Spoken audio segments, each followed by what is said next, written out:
भूताहा घर। ये कहानियां तो हम सब ने सुनी है ना? पर जरा सोचिए, क्या हो अगर खौफ किसी हवेली में नहीं बल्कि एक पुराने ऑडियो कैसेट में बंद हो। एक ऐसी रिकॉर्डिंग जो सिर्फ आवाजें नहीं सुनाती बल्कि आपकी खामोशी को भी सुनती है।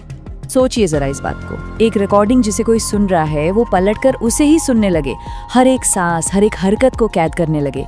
ये सिर्फ एक डरावना ख्याल नहीं है, ये उस कैसेट की हकीकत है जिसे आज आखिरी टेप के नाम से जाना जाता है। तो ये सब शुरू हुआ एक नौजवान पॉडकास्टर अर्जुन के साथ। अर्जुन को खतरों से खेलने का बड़ा शौक था।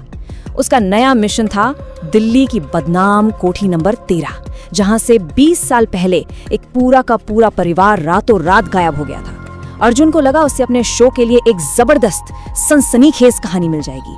टेप जैसे ही शुरू होता है, हम दरवाजा खुलने की एक चरमराहट सुनते हैं। अर्जुन के कदमों की आवाज धूल भरी खामोशी को चीर रही है। वो अपनी रिकॉर्डिंग में बताता है कि हवा में सीलन, पुराने कपड़ों और किसी चीज के जलने की एक अजीब सी महक फैली हुई है। माहौल में एक ऐसा भारीपन है जिसे टेप भी महसूस कर रहा है। और फिर टेप पर गूंजती है उसकी वही बेफिक्र, एकदम कॉन्फिडेंस से भरी आवाज। उसे जरा भी अंदाजा नहीं था कि कोठी में आने वाला वो आखिरी इंसान होगा और ये टेप उसकी आखिरी रिकॉर्डिंग। ये आवाज अब एक नए शिकार को फंसाने का चारा बनने वाली थी। कुछ मिनटों की खामोशी के बाद सब कुछ बदल जाता है।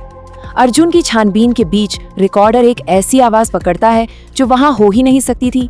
एक फुसफुसाहट, एक ऐसी आवाज जो किसी इंसान की नहीं लगती। टेप पर एक लड़की की रोती हुई बहुत ही दबी दबी सी आवाज आती है। ऐसा लगता है जैसे दीवारों के पार से कोई मदद मांग रहा हो। अब देखिए, अर्जुन के लिए ये खौफ नहीं था, बल्कि ये तो एक जैकपॉट था। उसे लगा कि उसे उस गायब हुए परिवार का कोई सुराग मिल गया है। वो कहानी के और करीब जा रहा था।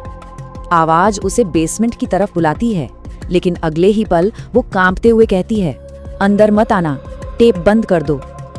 ये एक अजीब पहेली थी, एक चेतावनी जो असल में एक दावत थी। जाल बिछाया जा चुका था और अर्जुन सीधा उसमें फंसने जा रहा था। पर अर्जुन ने एक नहीं सुनी। एक अच्छी कहानी का जो लालच था ना, वो किसी भी डर से कहीं ज्यादा बड़ा था। उसने रिकॉर्डर बंद नहीं किया। टेप चलता रहा और अर्जुन के कदम उसे बेसमेंट की सीढ़ियों से नीचे उस अंधेरे में ले जाने लगे। और जैसे ही उसका पैर बेसमेंट की आखिरी सीढ़ी पर पड़ता है, टेप पर सब कुछ बदल जाता है। मदद के लिए रोने वाली वो आवाज अचानक खामोश हो जाती है। अब फुसफुसाहट नहीं, बल्कि एक ठहरी हुई सर्द खामोशी है।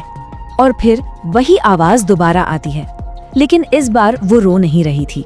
आवाज धीमी थी, गहरी और खौफनाक, जैसे कोई शिकारी अपने शिकार को देखकर मुस्कुरा रहा हो। वो कहती है, तुमने टेप बंद नहीं की, अब तुम भी यहीं रहोगे हमेशा। अचानक रिकॉर्डर जोर जोर से चीखने लगता है, एक कान फाड़ देने वाली स्टैटिक की आवाज।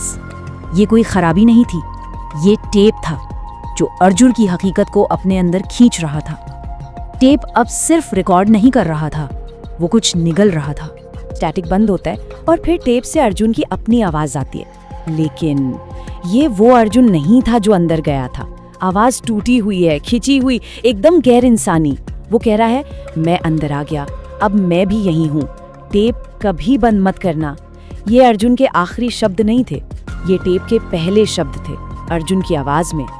और फिर एक क्लिक, रिकॉर्डर बंद हो जाता है। टेप पर सिर्फ और सिर्फ खामोशी है। अगली सुबह जब पुलिस कोठी के अंदर पहुंची तो जाहिर है अर्जुन वहां नहीं था। उसका कोई नामो निशान नहीं। बेसमेंट के फर्श पर सिर्फ एक चीज पड़ी थी, उसका रिकॉर्डर। सबसे अजीब बात ये थी कि रिकॉर्डर बंद नहीं था। उसका रिकॉर्ड का बटन दबा हुआ था और टेप खामोशी से घूम रहा था। वो खालीपन को रिकॉर्ड कर रहा था। पुलिस को लगा था कि उन्हें अर्जुन के गायब होने का कोई सुराग मिल जाएगा, पर उन्हें जो मिला वो कहीं ज्यादा खौफनाक था। जांच में धीरे धीरे पता चला कि ये टेप कोई साधारण रिकॉर्डिंग नहीं था, ये एक जाल था, एक कभी न खत्म होने वाला लूप, एक ऐसा श्राप जो आवाज के जरिए एक सुनने वाले से दूसरे सुनने वाले तक पहुंचता है। इसका काम करने का तरीका इतना शैतानी है कि सोचकर भी डर लगता है।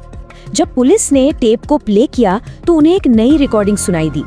ये अर्जुन की आवाज थी जो कह रहा था, मैं अर्जुन हूँ, प्लीज टेप बंद कर दो। लेकिन जैसे ही एक अफसर ने स्टॉप का बटन दबाया, टेप बंद नहीं हुआ, बल्कि एक सर्द गहरी आवाज सीधे स्पीकर से उस अफसर से बात करने लगी। उसने कहा, बहुत देर कर दी, अब तुम सुनो, हमेशा। श्राप अब एक नए शिकार तक पहुंच चुका था। वो टेप अब उस अफसर का इंतजार कर रहा था। कहते हैं ये टेप आज भी कहीं मौजूद है, एक शिकार से दूसरे शिकार तक का सफर कर रहा है, बस एक प्ले बटन दबने का इंतजार। तो अब सवाल ये उठता है कि अगर ये आखिरी टेप कभी किसी के हाथ लगे तो क्या वो खुद को इसे सुनने से रोक पाएगा?